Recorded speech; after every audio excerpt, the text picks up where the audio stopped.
I'm Matt from Unlimited. Welcome to this Q&A.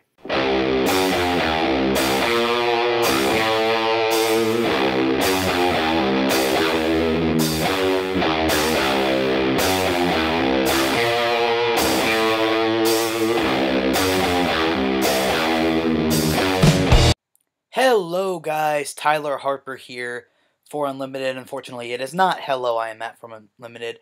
However, I am doing a continuation of Matt's Royal Rumble Q&A. I'm very excited about this because the Royal Rumble, of course, it's always one of the biggest events of the WWE year. No matter which way you slice it, whether it's good, bad, or indifferent, there's always cool moments with the Royal Rumble, be it the pay-per-view or the match itself. So without further ado, let's get to it. So we start with Matthew Mullins, who asked, will Braun Strowman or Baron Corbin win the Royal Rumble? Both young stars, both gaining some momentum. I'm gonna say no. They are both making strides. Strowman a little more than Corbin. Corbin is doing okay. He's had some cool matches. The match he had for the title with AJ and Ziggler on SmackDown was fun. That had a cool spot where the End of Days got turned into a not Styles Clash, into a zigzag. That was cool. But he's not there yet. Same with Braun Strowman, even though I think Strowman's going to rack up some eliminations. I think he'll do something cool. He's going to get a big program going into Mania, be it with Roman Reigns, be it with The Undertaker, whatever it may be. Strowman's going to do something cool. I just don't think it revolves around him winning the Royal Rumble. I think it's a little too soon for that. Sorry guys, you're going to have to pardon my camera. My laptop is on my lap. Next I have, oh Jesus Christ, a smorgasbord of questions from Walter Main. Am I surprised? I shouldn't be. Number 1. Do you think a mini Royal Rumble for the brand that doesn't win the Rumble is a good idea? Yeah, why not? I, of course, know what Walter's thinking of here. Back in 2004, when He Who Must Not Be Named won the Royal Rumble, he went to Raw when he was originally on SmackDown, which was kind of unprecedented at the time. And so, because of that, SmackDown GM at the time, Paul Heyman, said, well, we're going to have our own mini Royal Rumble. 15 superstars from SmackDown. Eddie Guerrero wins. Eddie goes on the No Way Out to face Brock Lesnar and wins the WWE title. One of the coolest moments in SmackDown history, bar none. So, with that in mind, yeah, I wouldn't hate seeing that. I think that'd be cool. They haven't done that in forever. So we'll see what happens. Number 2, could a tag or women's rumble work? I'm going to say women's more than tag. Because tag can get kind of confusing. Like, I mean, and do you really want a team jumping ship from Raw to SmackDown, like, if they win? Like, I mean, obviously they could just declare for their shows thing, but then it's confusing with, like, oh, like, do you have to have both members be eliminated? Is it like Rumbles before where, like, one partner eliminated equals both partners eliminated? I don't know. I think a women's Rumble would be more cool, but I'm gonna say let's stay away from that just because the Royal Rumble is special because it's its own thing, and it's the only thing like it. You know what I mean? Whereas, like, with Survivor Series, yeah, there's 3 traditional Survivor Series matches, but to me, that kind of waters it down and just makes it more of a common stance thing. Whereas the Royal Rumble, it's its own thing, so I don't think we should have duplicates. I mean, believe me, I'm not trying to sound sexist or anything like that. I swear it. The Royal Rumble, it's just its own unique thing, so I like to keep it that way. Protect it. Next. Is this the most unpredictable Rumble in years? Yes. There are a number of candidates, mostly from Raw, but kind of from both brands that could win this thing this year. Which is nice, because the past couple years, there's only been a couple favorites, or maybe only one favorite, and it's been kind of predictable. So, I like that there's unpredictability here, because it means there's so many directions they could go. And it means whoever wins, like, that could provide genuine excitement for the company. Which the Rumble, hasn't really done too much in the past few years, which is unfortunate because, again, it's the only match of its kind, and it's awesome. The Royal Rumble concept is always fun. So, yes, this is very unpredictable this year. Number 4. What do you think is the worst way to go in the Rumble that could produce another year of mass fan backlash? I might piss some people off with this answer, but I think it's if Goldberg wins. I get that there's trying to be like, oh yeah, he was away for a while, but he's still this ass kicker. He beat Brock Lesnar in a minute and a half. Blah, blah, blah, blah, but I don't think they should force Goldberg into a title picture. I hope they don't. They could. They easily could. He could definitely be a favorite, but I don't know. Yeah, I think that might be, because, I mean, really, like, Goldberg faces, like, Roman Reigns? I wouldn't want to see that. I'm sorry. I just wouldn't. I don't care about the Battle of the Spear. Sorry. 5. What is your personal favorite Royal Rumble match? I have 2. And I have 2 favorite Rumble matches, and I have 2 favorite Rumble moments. So I'll give the Rumble matches first. The first being 2001. 2001, a lot of people will tell you that that's their favorite Rumble ever, and with good reason. You had Austin winning it for the third and final time. People were bringing chairs into the ring, which was pretty cool. Yeah, I know Drew Carey was there, but we could pretend that didn't happen. Also, we had, what else did we... Kane setting the record at the time for most eliminations in a single Rumble. And, of course, one of the coolest moments also was the Rock Austin stare down. And, of course, those two ended up meeting at that year's WrestleMania, which, of course, led to the infamous Austin heel turn. So there was a lot of cool stuff there. This was a fun Rumble, no matter which way you slice it. And another nomination for my favorite Rumble ever, 2010. Just because it was a fun, just a fun atmosphere. To go along, to tie in the first of my 2 favorite Rumble moments, you had CM Punk giving the straight edge promo, literally preaching to the crowd as the Rumble was happening. And who else do you trust with that? I don't know if I trust anybody today in the company to do that same thing. But yeah, that was so cool.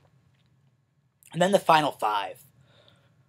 Edge, who of course was surprise comeback, and he eventually won the thing.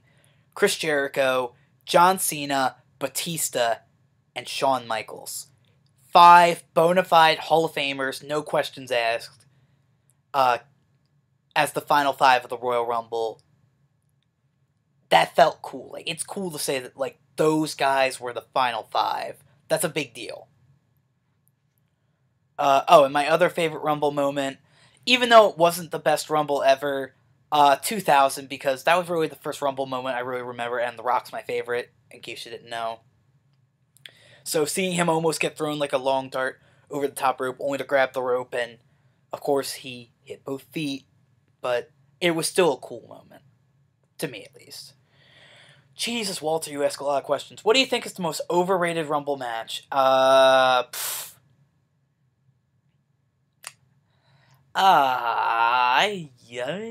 don't know. Seriously, I don't know, because I don't really remember, like, too much to be like, oh, that was overrated, or oh, that was underrated. So yeah, I'm not really going to give an underrated one, too. Although, I think underrated, I could probably give to the Rey Mysterio Rumble. Because it was cool that Rey Mysterio lasted the longest ever. So, yeah, 2006, I believe that was, or 5. Whatever, that's my answer. I'm not going to talk about best undercard for the Rumble. Actually, I guess that's number 8 question. Actually, I'll give that to last year. Just because there were some fun matches. Mainly to kick off the show. Dean Ambrose versus Kevin Owens for the Intercontinental title was cool. They had a brutal last man standing match, which of course ended with the famous butt push off the top, with Owens going through a table, not answering the 10 count. Best worst Rumble pay-per-views. I'm too lazy to go back and actually do the research, so sorry, not sorry, Walter. And yeah, I'm not answering overrated, underrated pay-per-view, Rumble pay-per-views either. Walter, you can look that up yourself, because I know you have your opinions. We move on! Dylan Rumor. This is going to be fun because I'm pulling up screen caps, so let's see how this goes. Does Maven have the record for a Royal Rumble longest record for a Rumble appearance? Shut up, Shady. Dylan Rumor. This question, ooh, I like this. How perfect will it be if Ty Dillinger comes out at number 10? This has to happen, and it has to happen this year. Because he has such a wave of momentum right now. If you don't bring him out at number 10 here, I don't care if he barely lasts a minute in this Rumble. Just the pop he will get, and the fact that 10 Chance will be raining through the arena. You have a star on your hands here, WWE. You just gotta pull that trigger. That's all you gotta do. Plain and simple. Will we ever have a hashtag Flippy Shit Rumble? No. This is actually a really good one. 3 NXT call-ups and 3 205 Live call-ups for the Royal Rumble. Ooh. Alright, so we'll start with my 3 from NXT. Number 1, obviously, as I said, that'd be awesome. Please bring Ty Dillinger into this. Please do it. I mean, I know this doesn't mean he has to stay on the main roster afterwards, but wow, would it be cool to see him in at number 10. Number 2, which I think is an obvious one, Samoa Joe. He doesn't have anything lined up for NXT San Antonio. Rumor is that he's apparently got a big push lined up for him once he hits the main roster. Obviously, that's all hearsay until it happens, but he's not booked for anything in NXT San Antonio. He's been kind of faded away for a few weeks, so I don't see why he wouldn't be in the Rumble. And then finally, my last NXT call-up. I know people are thinking, oh, Shinsuke, Nakamura, which, yes, would be cool, but I don't see Nakamura losing the NXT title right away. So I'm not going to put Nakamura in my 3. I'm going to put Bobby Roode in there. Just because, 1, obviously the crowd will pop for Glorious Domination, and also, if you have him come in at number 11, have him and Dillinger square off, because there's still a rivalry there, that could be fun. So yeah, those are my 3 from NXT. 205 Live. I'm going to cheat a little bit here and use guys from 205 Live / Raw. Because Raw owns the Cruiserweights, blah. So number 1 will be the Brian Kendrick, because I believe he's been in a Rumble or 2, so makes sense to plug him in.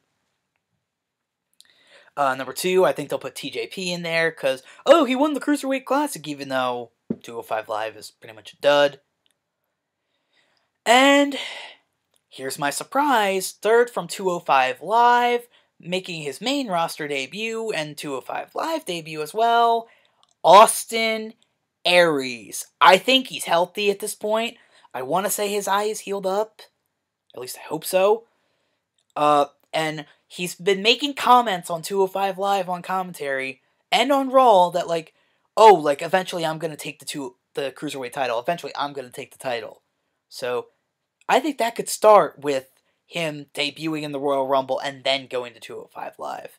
Yeah, I know I left out Neville, but I don't know. We'll see. We'll see what happens. Why was JBL the best commentator to ever be in a Rumble? 'Cause experience, I guess? I don't know. Whatever. Let's see. Still more screen grabs. Do you think Nia Jax will be the next female participant? She'd be the most likely. Will they pull the trigger on that? I don't know. I don't know if they feel confident enough in Nia to do that. I was amazed they were confident enough in Beth Phoenix to do that. But, hey, it was cool. It was still a cool moment. So, if they do pull that trigger, I think she could do it. Easy, hands down. Final four are Balor, Rollins, Corbin, and Wyatt. Who wins and why? Yeah, I'm gonna go. If those are my final four, Balor. Balor has the most to gain from it because Rollins is gonna get trips. I don't think that's gonna be for the title because then it's pretty much the same thing you did with Roman last year. Corbin, not ready yet. And Wyatt, he doesn't really have the momentum. I think he'll be in the Elimination Chamber next month, but I don't know. That and I think he's going to be in the middle of that Wyatt family breakup thing, so who knows how far that's going to go. Can anyone else reproduce the Straight Edge Society rants Punk put in between the participants in 2010? The answer is, again, like I mentioned before, no. That was just perfect. Who's won a Rumble that shouldn't have? This is tough. I guess I'm going to go Batista from a few years ago, just because everyone wanted Bryan to win that Rumble, and I know Bryan eventually got to the main event of WrestleMania, and of course won the title, and that was really a perfect road, because there was a lot of suffering, and it really was a beautiful story. But again, you talk about pulling the trigger on moments, you could have had Bryan win the Rumble there. It would have been awesome. And plus, Batista had won the Rumble already at that point. So, like, he's now a two-time Rumble winner for what reason? Who hasn't won a Rumble that should have? I actually have an easy answer for this one. Big Show. Because every year, every goddamn year, when Big Show is in the Royal Rumble, all you hear is, how can anyone eliminate the Big Show? When, spoiler alert, he's never won the Royal Rumble. And no, I'm not counting the Andre the Giant Memorial Battle Royal from WrestleMania 31. But he has never won a Royal Rumble. He's come close, he's been one of the final two a couple times, but he's never won it. So clearly, there are ways to eliminate the Big Show. Had he won one of his first couple Rumbles, then I see the argument. But, he's never won it, and he probably should have, because then that gives that argument merit. Why should Goldberg win the Rumble this year? Because fans love nostalgia. Again, I don't think Goldberg should win the Rumble this year. I think he's going to have one final showdown with Brock. Will he retire after that? I don't know. Apparently he's scheduled to appear at like 3 or 4 pay-per-views this year. I guess he caught the bug back. I don't know. But, yeah, I think it's mainly a nostalgia thing. Because, again, they're probably going to try to recapture that Goldberg unbeaten streak magic. So, Goldberg very well could win the Rumble. I personally don't see it. How happy will you be when Hulkamania runs wild on the Royal Rumble, brother? Next question. Best wrestler to have a good championship match and still be in the Royal Rumble. Just because he's the main one I remember? Dean Ambrose from last year in the Royal Rumble. Because, again, he had that great IC title match with Kevin Owens, Last Man Standing, which was a grueling match at the beginning of the show. And then, he was the final person to be eliminated in the Royal Rumble by Triple H. And the crowd was behind him. So, yeah, I'm going to go Dean Ambrose with that one. Why has Goldberg never won a Royal Rumble, in all caps? I think because he was only there for a calendar year. Because, again, he was only there from the night after WrestleMania 19 to WrestleMania 20. He was only in WWE before he came back for 1 year. So he was in one Royal Rumble. He somehow won the number 30 slot, and then Lesnar got in his face, and of course that led to Lesnar-Goldberg 1, which, you know, great match. Anyway, but yeah, so I think that's why. I think if he stayed around longer, he probably could have. Is Goldberg coming out at number 30? I don't think so. I think either Brock or Goldberg is going to clean house at one point. Then the other's going to come out, stare down. They're going to kill each other over the top rope. And then it's just going to be an all-out brawl. You're going to have to get all the refs and the paid, like, security, a.k.a. enhancement talent, to just run out between them. Because those two animals are going to want to murder each other.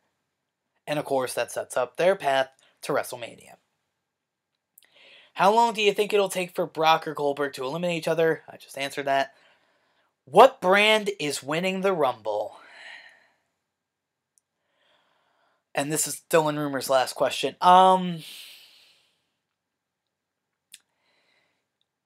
If I had to pick gun to my head, I'd go Raw. SmackDown has some candidates. But, gun to my head, I think Raw has more possibilities, including possibly Finn Balor if he returns, which everyone thinks he could. I don't know if Taker is Raw or SmackDown at this point, because around Survivor Series I thought he was SmackDown, but he declares for the Royal Rumble on Raw. I don't get it. So, who knows? We'll see. But yeah, gun to my head, I go Raw. Tim Enderley, however you say your last name, I'm sorry if I messed it up. Who is retired and never won a Royal Rumble that you think deserved to? Again, I'm going to go Daniel Bryan. Just because, again, that would have been a cool moment. Again, Bryan's path to WrestleMania 30 was awesome, but that still would have been a cool moment. Which current mid-card star do you think should win a Royal Rumble to propel them to the main event? And he puts cough, Cesaro, cough. Yeah, pretty much. I mean, we all know that Cesaro is a megastar waiting to happen. He does some things in that ring that are just inhuman. So, yeah, if you want to pull the trigger on Cesaro, that'd be the way to do it. If you could book the surprise entrance in this Royal Rumble realistically, who would they be and why? Well, I mentioned Ty Dillinger, I mentioned Samoa Joe, possibly Bobby Roode, probably Nakamura, Austin Aries. A good possibility that I saw, admittedly, from What Culture, maybe Tyler Bate, because who knows what's going to happen with the UK title, so it'd be kind of cool to bring Tyler Bate into there, or even Pete Dunne. But the surprise entrant that I so desperately want, I don't know if it'll happen, but I really want Kurt Angle to show up in the Royal Rumble, and I really want him to lock horns with Rusev. Because even though it's an easy, predictable feud, why wouldn't you book that easy, predictable feud? Kurt Angle, who is one of the top wrestlers ever in history, no doubt, against up-and-coming Rusev, and have it be a good feud. That'd be fun. So yeah, those would be my surprises. Thoughts on a hardcore Royal Rumble? Weapons, etc., same rules. What's stopping the normal Rumble from being hardcore? Because we've seen chairs used in the past, so clearly there's no disqualification. And speaking of, kind of ranting here, but I loathe entirely, hate the fact that people who have already been eliminated or have nothing to do with the match can come in, but if they happen to throw someone over the top rope, that person gets eliminated. I've always hated that. I think it's so stupid. It doesn't make sense. Moving on. But yeah, weapons can be in the Rumble already, so no, I don't want like a ECW kind of Rumble. Do you think there should be a female Rumble? I covered that. What's the worst and best aspects of the illustrious Royal Rumble? Well, I covered one of the worst aspects, that nothing's stopping random people from coming in and throwing people out to get them out of there. But best aspects, especially this year, since there's so many people who could win it, it's unpredictable. Like, really, anybody could win. Plus, anybody could come back. There's some cool moments that happen every year with the Royal Rumble. I mean, come on. Last year, AJ Styles, Mr. TNA, debuted in WWE. That's a big deal. What stipulation would you add to the Royal Rumble to make it more exciting? second chance, pin submissions, etc. Nothing. Nothing. I mean, we saw what happened when we tried to add 10 more guys to it. Nobody really cared, so we went back to 30. I think the Royal Rumble is fine the way it is. And that does it for me, guys, because there's a last question, but it's silly, so sorry, Ryan Kilimanjaro, I'm going to ignore it. But that's it for me, ladies and gentlemen, so thank you guys so much for the questions. It was a lot of fun answering them. It took almost a half hour, so sorry if I rambled a little bit, but thank you guys so much, and I'll see you soon.